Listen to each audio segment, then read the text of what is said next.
Bonjour à vous. Nous sommes aujourd'hui le 7 février 2024 et vous êtes sur ma chaîne Chronique d'une colère ordinaire. J'adresserai aujourd'hui mon propos aux militaires des trois armes et je l'intitulerai L'ultime trahison.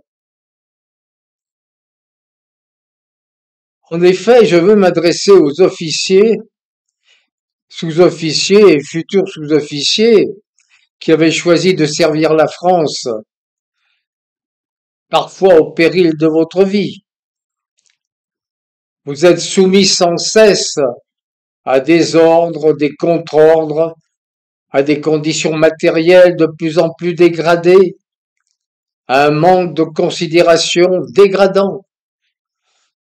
Cependant, vous êtes toujours fidèles et obéissants, conscients du dernier rempart que vous représentez pour la souveraineté et l'influence de la France dans le monde.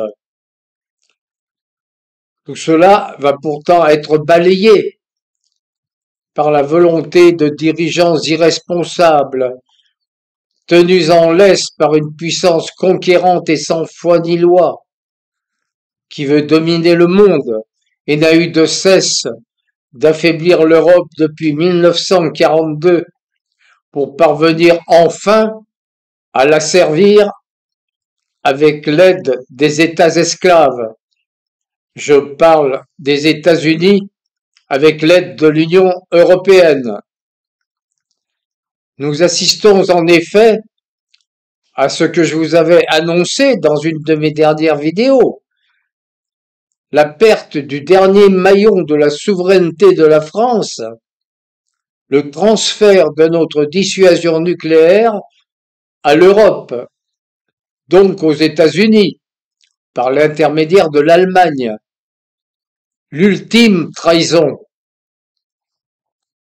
Ce que le général de Gaulle avait réussi à mettre en place avec sa prescience habituelle aux grandes dames des États-Unis, qui nous permettait d'avoir encore une voix dans le concert des nations du monde, va être abandonné au mépris de la volonté nationale par le simple vouloir d'une caste traître à la nation, traître à la patrie, corrompue et pervertie.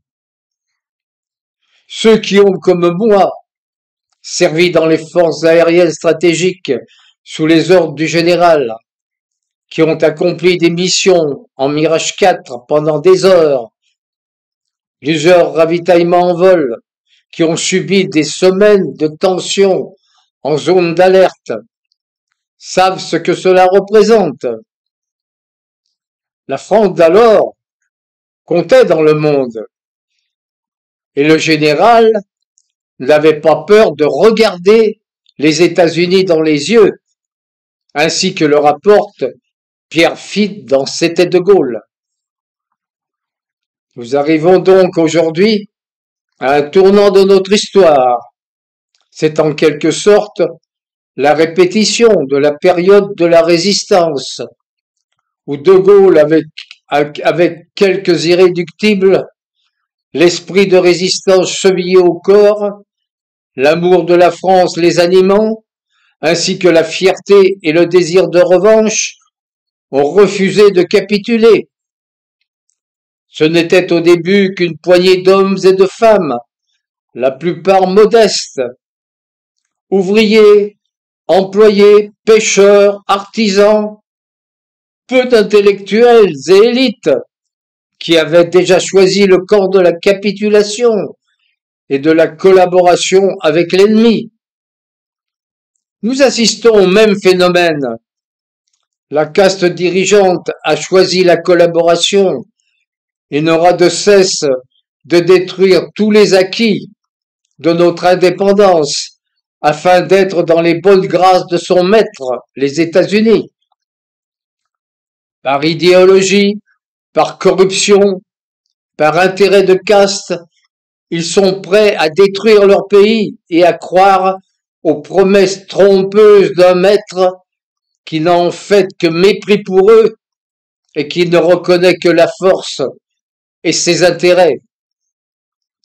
Nous avons perdu les 4 attributs de la souveraineté.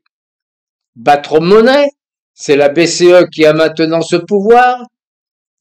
Faire les lois européennes sont au-dessus des lois françaises. Dire la justice française n'est plus le dernier recours. C'est maintenant la Cour de justice européenne. Décider de la paix et de la guerre.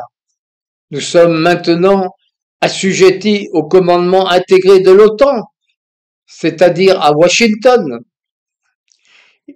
Il nous restait encore, et je dirais seulement, la force de dissuasion, qui restait sous commandement français. Ce pan de notre puissance militaire, qui nous permettait d'être encore un peu écoutés, va maintenant être démantelé par la seule volonté des États-Unis et de l'Allemagne, qui tire les ficelles d'un pantin grotesque et désarticulé, qui n'a plus de volonté propre et n'agit que sur ordre. Et bien entendu, notre siège au Conseil de sécurité de l'ONU sera distribué à l'Union européenne, donc les États-Unis. Qu'allez-vous faire? Vous coucher comme des bons toutous bien obéissants et assister à l'analyse de notre pays, ou lever la tête et dire haut et fort, ça suffit maintenant. Nous refusons de participer à cette œuvre de destruction de notre pays. C'est contraire à notre mission, à nos engagements.